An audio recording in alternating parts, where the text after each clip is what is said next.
All right, let's bring in Peter Bistron, who's a German MP for the Alternative for Germany party, also the party's foreign policy speaker. Peter, thanks for coming on the program on RT International today. So German conservatives are sticking with Armin Laschet, even though all the polls show that he's really rather unpopular. Why have they done this, do you think? Well, this is quite normal in this party. They don't care what the people want. Angela Merkel even don't care what their own members want in the party. It's not far away. It's just a few weeks ago. The party should decide who will be the party leader. And the members of the party, they wanted Friedrich Merz, who is conservative. And the apparatchiks in the party, they choose Laschet. And now the same apparatchiks in this political party, they choose again Laschet for the candidate for chancellor. This is normal, and this is going to ruin this party, I'm sure. Well, I wanted to ask you, do you think this decision to go for Laschet instead of Soda from the junior coalition party, the CSU, could this hurt the coalition's chances of winning the September vote? Well, I would say the biggest influence on the election already happened. You name it, Annalena Baerbock of the party of the Green is also a candidate for a chancellor. And here happens something very unusual. The Green Party is the smallest party group in the German parliament. They have quite 8%. They were not remarkable. They have no importance. But in spite of this fact, they have been heavily pushed by the German media, especially the state-owned televisions, and they have been very present in the last year, both leaders of the Green Party, and thus they have been pushed up from 8% to 21%. And this is the remarkable thing.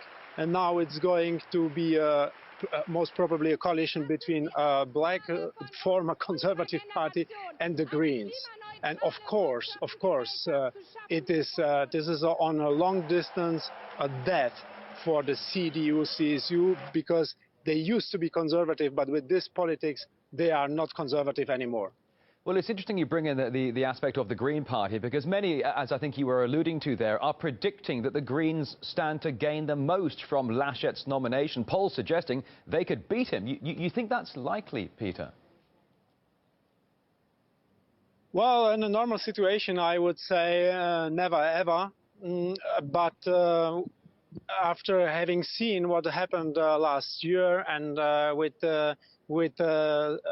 actually polls within the journalistic staff of the televisions, which is saying that the young journalists in the public television would vote, more than 90% of them would vote for socialists, communists or Greens, so they are far left.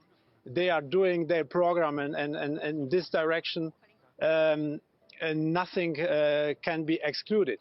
We see that there are now upcoming more and more scandals with CDU-CSU MPs.